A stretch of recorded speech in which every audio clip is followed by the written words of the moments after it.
বড়রা তো আমাদের মতো না, আমরা আমল করি একটু, ভাবি অনেক কিছু করছি, জান্নাত কয়েকটা রেডি। আর বড়রা আমল করতেন অনেক আর ভাবতেন কিছুই করি নাই। খাজা আজিজুল হাসান মজজুব তাই বলেছেন, আল্লাহর সামনে পেশ করার মতো আমার কোনো আমল তো নাই, তবে হ্যাঁ আমি একটা কাজ করব। বলে কি করবেন?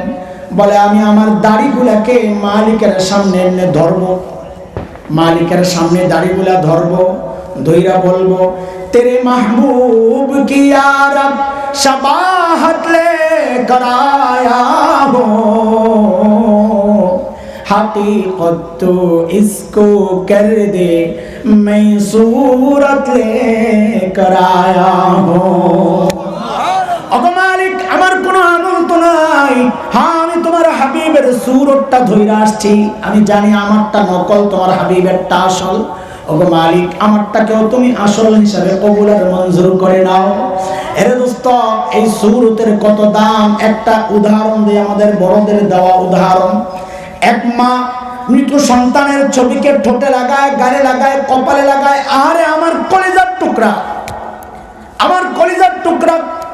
লোকেরা বলে ছবি দেখে দেখে কেন নিজের জ্বালা বাড়ান, ছবিটারে পুড়ে ফেলেন না কেন, পুড়ে ফেলেন না কেন? মা বলে না, এটা আমার কলিজার টুকরার ছবি, আমি পড়তে রাজি না, পারবো না এটা পড়তে। এরে ভাই একটু বলো তো, এই ছবির মধ্যে সন্তানের গোশত আছে কয় কেজি? কথা বলো। হাড্ডি আছে কয়টা? হ্যাঁ। চামড়া আছে কট্টু? কিচ্ছুই নাই। তাও মা ওই সন্তানের ছবি পড়তে রাজি না। আর সন্তানের জন্য মায়ের যতটা মহাব্বত, যতটা ভালোবাসা, বান্দার জন্য, নবীর জন্য আল্লাহর ভালোবাসা তার চেয়ে হাজার কোটি গুণ বেশি। কথা ঠিক কিনা?